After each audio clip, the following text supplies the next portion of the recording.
오늘은 시장조사론 17강 군집 분석, 컨조인트 분석, 상응 분석, 다차원 초특법, 의사결정나무 이런 것들에 대해서 한번 설명하도록 하고 마지막으로 저기 구조 방정식 모형 이런 거에 대해서 설명하도록 하겠습니다. 16강, 17강에 있는 내용들은 각 분석에 대한 분석 방법에 대한 개념 정도를 잘 이해하십시오. 이 중에서는 30점짜리 문제보다는 10점짜리 문제들이 나올 확률이 매우 큽니다. 그래서 여러분들께서는 이 내용에 대해서 전반적인 개념을 이해할 수 있도록 설명을 할 계획입니다. 군집 분석. 군집 분석의 정의, 개인 또는 여러 개체 중에서 유사한 속성을 지닌 대상을 몇 개의 집단으로 구분한 다음 각 집단의 성격을 파악함으로써 데이터 전체의 구조에 대해 이해하고자 하는 탐색적 분석 방법이다 라는 겁니다. 탐색적 분석 방법, 예비적 분석 방법이라고도 했죠. 군집 분석에서 고객 혹은 분석 대상 간의 유사성을 유클리안 거리로 측정을 한다라는 거예요. 유클리안 거리는 밑에 이런 직각삼각형 있죠? 이런 방식을 이용해서 거리를 측정한다라는 거고, 군집 분석을 이용한 고객 세분화, 문제 제기를 먼저 하고, 문제 제기는 유사한 특성을 가지고 있는 고객들끼리 어떻게 같은 군집으로 분류할 것인가. 그래서 1, 2, 3, 1, 3이 1, 2 이런 것이 있는 군집이 있다면 이 군집 그에 대한 분석 종류를 선택하고 군집화 변수를 선정하게 됩니다. 그래서 분석 결과는 서로 유사한 특성을 가지고 있는 고객군 군집을 도출한다 라는 거죠. 그래서 집단 1, 집단 2, 집단 3. 그래서 이것을 활용하는 것은 고객을 세분화한다 라는 거예요. 고객 집단별 인구 통계학적, 사회적, 행태적 특성 파악, 집단의 프로필 작성 및 특성을 파악을 한다라는 거고요. 그래서 두 번째로는 군집별로 추가적인 분석을 포함해서 자료의 전반적인 분포 형태를 파악하고 군집별로 추가적인 분석을 실시한다라는 거예요. 그래서 과학을 하고 어떤 이론을 정립하기 위해서 가장 중요한 것은 우리가 잘 알고 있는 바와 같이 관찰입니다. 관찰. 관찰을 통해서 유사한 것, 집단끼리 이렇게 모아놓는다라는 거고, 그 유사한 집단을 통해서 그 유사한 집단의 그 관찰을 통해서 그 데이터를 수집한다 이라는 거죠. 그래서 그 집단 내 집단 간 동질성과 이질성이 있다라는 거죠. 이 그래프의 그 화살표 방향을 잘 보시면 이해할 수가 있을 겁니다. 그래서 군집 분석의 종류를 보면 군집 대상의 중복이 없고 자료의 크기가 적은 경우에는 계층적 군집을 한다, 분석을 한다. 단일, 완전, 평균, 중심 결합 기준, 와드 방식 이런 것들이 있습니다. 개별 대상 간의 거리에 의하여 가장 가까이 있는 대상들로부터 시작해 결합해 감으로써 나무 모양의 계층 구조를 형성해 가는 방법이다. 그리고 덴드로그램을 그려줌으로써 군집이 형성되는 과정을 정확하게 파악할 수 있으나 자료 크기가 크면 분석하기가 곤란하다라는 거고요. 군집 대상의 중복이 없고 자료의 크기 제약이 없는 경우에는 비계층 군집 분석을 한다라는 거고, K-means 클러스터링이라는 건데 구하고자 하는 군집의 수를 정한 상태에서 설정된 군집을 중심으로 가장 가까운 개체를 하나씩 포함해 다른 방식으로 군집을 형성하는 방법입니다. 많은 자료를 빠르고 쉽게 분류할 수 있으나 군집의 수를 미리 정해 주어야 하고 군집을 형성하기 위한 초기 값에 따라 결과가 달라지는 단점이 있다라는 겁니다. 그리고 세 번째로는 군집 대상의 중복 여부에 따라 분류하는 겁니다. 그래서 중복 군집 분석,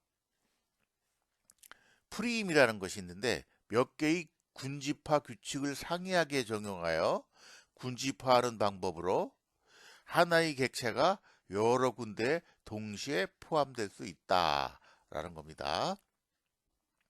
그래서 군집 분석 시 유의사항을 보면 첫 번째, 군집 분석에 사용되는 군집화 변수의 특징, 군집 분석과 요인 분석을 비교, 요인 분석은 18장에 나옵니다. 그리고 군집화에 할 수 있는 표준화에 대한 고찰, 군집수에 대한 결정, 군집 분석에 사용되는 변수의 척도, 등간 척도나 비율 척도로 측정된 변수를 사용하나 명목 척도는 더미 코딩하여 사용을 한다라는 거죠.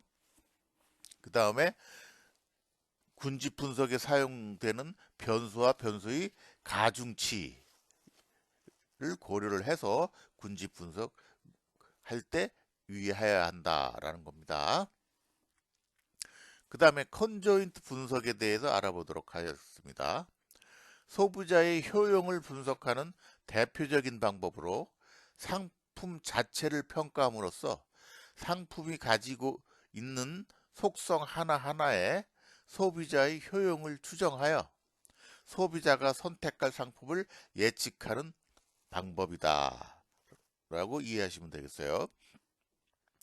그래서 장점으로는 보다 효과적으로 속성 간의 상대적 중요성을 파악할 수 있고 속성 수준을 조합하여 소비자가 원하는 가장 이상적인 상품을 구성할 수 있다라는 거고요.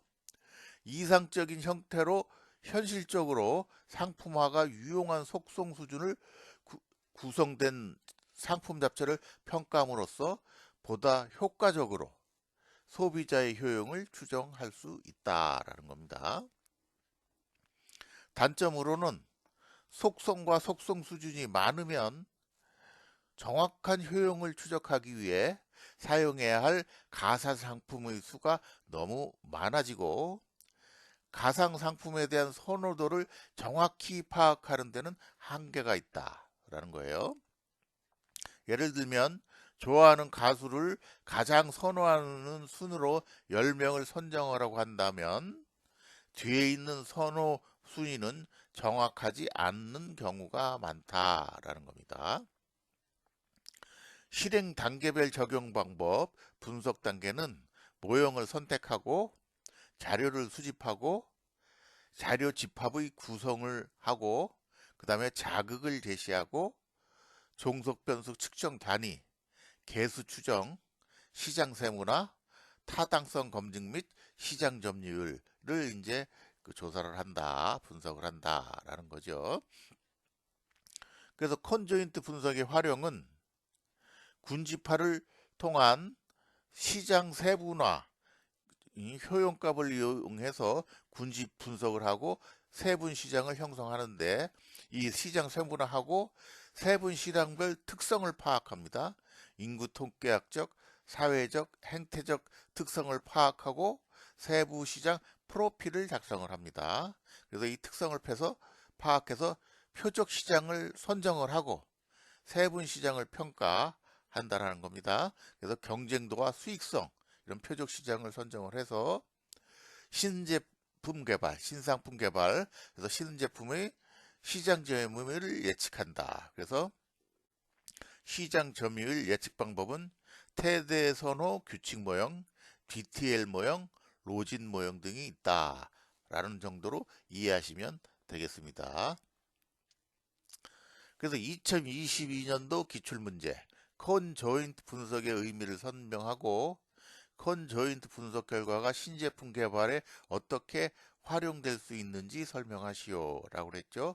위에 제가 설명한 거를 참고를 해서 여러분들이 작성해 보시기 바랍니다.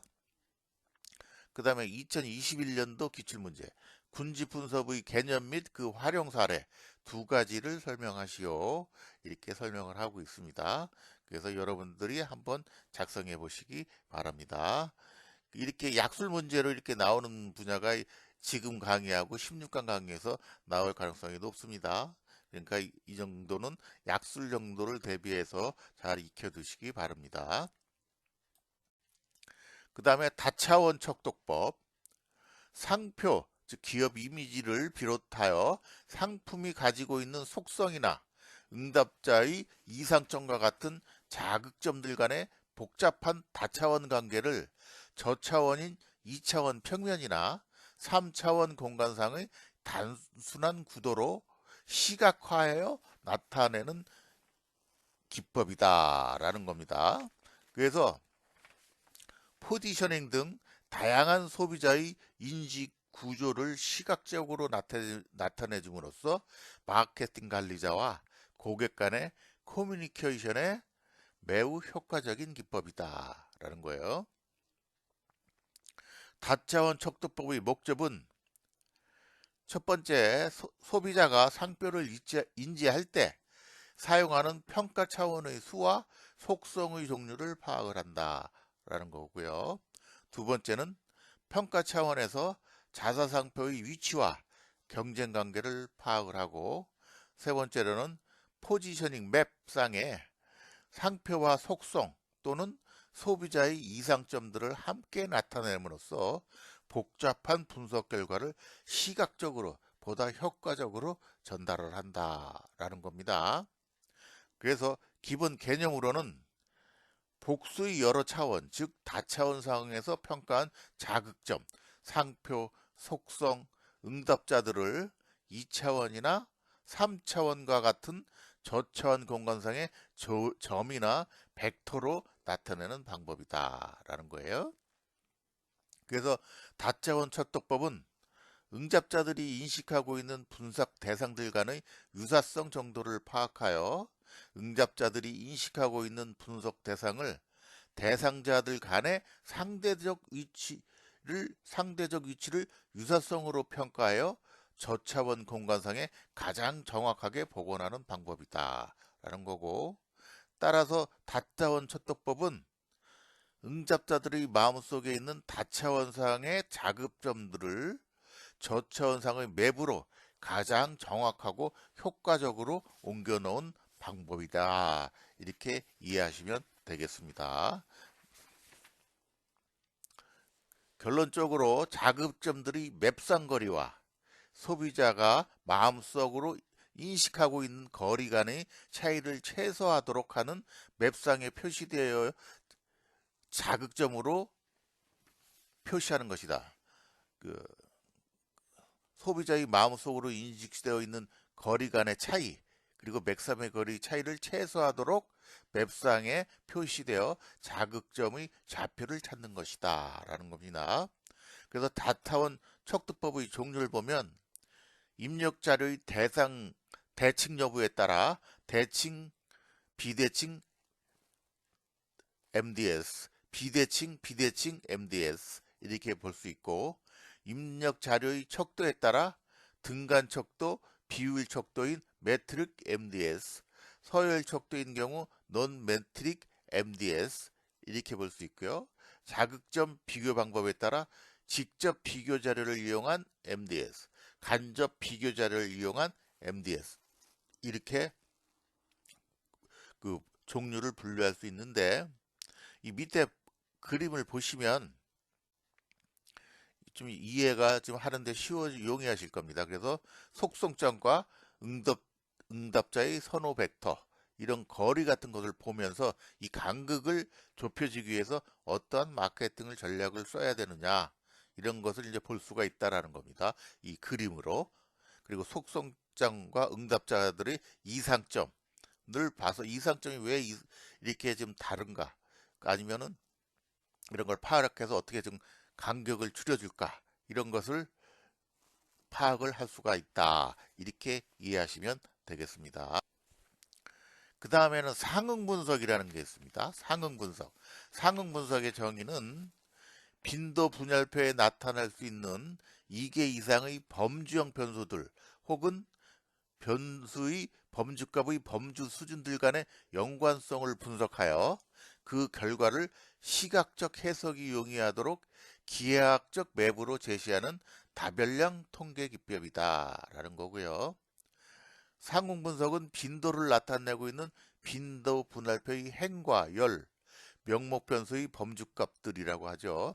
이 행과 열을 그래프상의 자극점 형태로 표시하는 대표적인 방법이다 라는 거고, 상응 분석은 서로 연관성이 높고 적어도 2개 이상의 범주형 값 수준들을 가지고 있는 명목 변수들 간의 빈도 분할표 자료를 이용하여 변수값 수준들 간의 구체적인 연관관계를 일종의 시각적인 포지셔닝 맵으로 나타낼 수 있는 다별량 통계 기법이다. 이렇게 이해하시면 되겠습니다. 그러니까 상응 분석은 일단 범주 변수, 그 명목 척도를 해서 작성된 빈도표, 이 빈도표를 가지고 이거를 포지셔닝 맵으로 시각화해서 나타낸다. 이렇게 이해하시면 되겠죠. 그래서 상응 분석의 종류는 단순 상응 분석, 2개 변수들 간의 연관성을 추정하는 빈도 분석표를 이용하여 분석한다. 다중 상관 분석은 3개 이상의 변수들 간의 빈도 분석표를 이용하여 분석한다라는 겁니다. 그래서 상응 분석 절차를 보면 자료 수집, 응답자 1인 빈도 분할표 작성, 그리고 전체 응답자의 빈도 분할표 작성, 카이 제곱 거리의 산출, 명목 척도에서는 항상 카이 제곱 검정을 하죠. 그리고 다섯 번째로 도출된 좌표를 점프맵 작성한다라고 이해하시면 되겠습니다.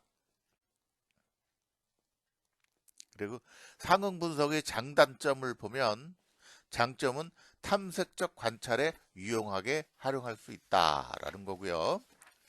단순한 교차 빈도 분할표 상에 있는 변수의 변수값 속성 수준을 시각화하여 포지셔닝 맵에 나타낼 수 있다라는 겁니다. 척도에 관계없이 거의 모든 변수를 사용하여 분석할 수 있다.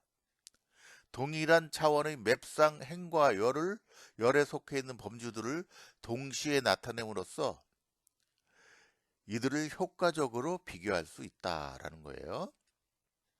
행과 열의 관계뿐만 아니라 행이나 열에 속해 있는 범주들 간의 관계도 볼 수 있다라는 거고요. 단점은 일반화에 한계가 있다라는 겁니다. 비교적 탐색적인 수준의 분석만 가능하고 적자원 차원의 수를 포괄적으로 결정할 수 있는 방법이 아직은 미흡하다. 소수의 예외적인 셀의 값들이 전체에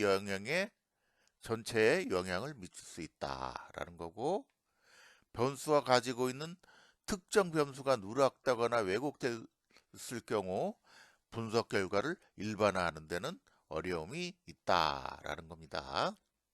그래서 이렇게 그 상응 분석은 이런 빈도표를 작성을 해서 이 빈도표를 포지셔닝 맵에 위치를 기록을 하고 이 위치 기록에 따라서 분포 모양을 보면 시각적으로 지금 어떤 특성이 있다라든가 라는 것을 보다 빨리 이해할 수 있죠. 단순히 수치를 보는 것보다.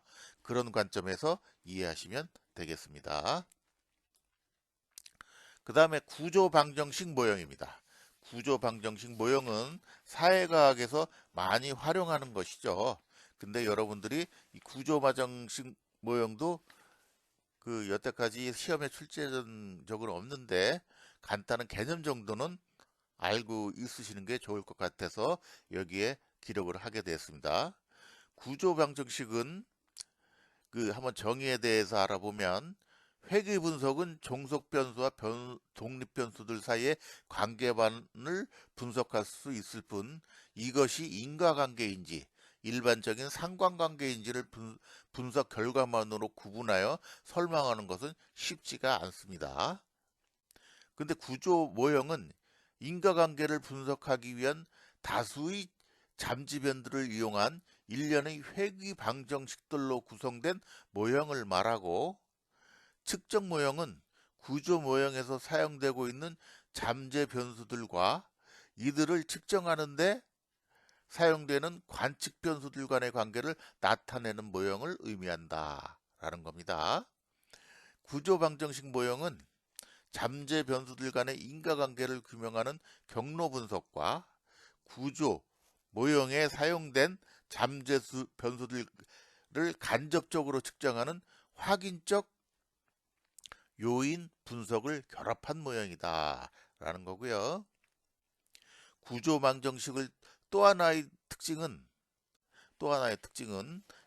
구조 방정식의 또 하나의 특징은 여러 분석을 동시에 수용하고 조정하는 분석의 동시성에 있다라는 겁니다. 이것은 여기 내용 중에서 가장 중요한 것은 첫 번째, 이 구조 모형이 연구 모형이 이게 인과관계인지 상관관계인지를 회귀 분석에서는 정확하게 설명하기가 어렵습니다. 근데 구조 방정식에서는 그것이 가능하다라는 거고, 그리고 연구 모형이 동시에 한 번에 프로그램 돌리면 그 결과값을 알 수 있어요. 이게 더 우리가 일상생활에 더 현실적이다라는 거죠. 예를 들어서 혁신성은 창의성에 유의한 영향을 미친다. 창의성은 기업 성과에 유의한 영향을 미친다.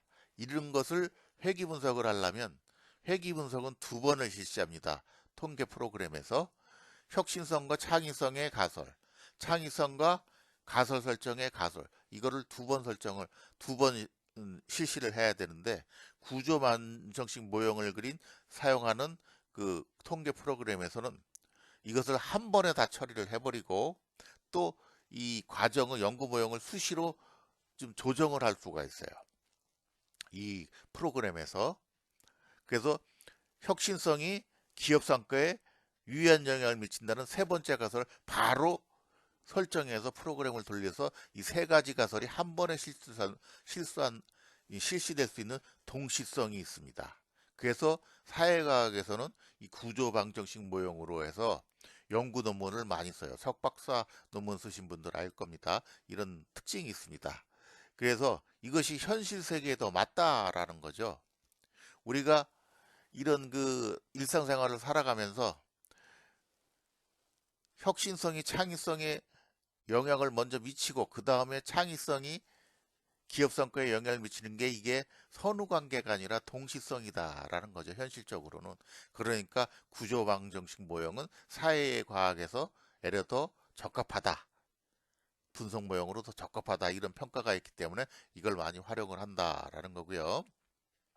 인과관계의 개념은 결과 관수에 영향을 주는 원인 변수들 이외의 모든 변수들을 통제한 상황에서 원인 변수가 결과 변수에 미치는 영향의 방향과 크기를 의미한다라는 겁니다. 이런 값이 그 구조 방정식 모형에서 다 제시를 합니다.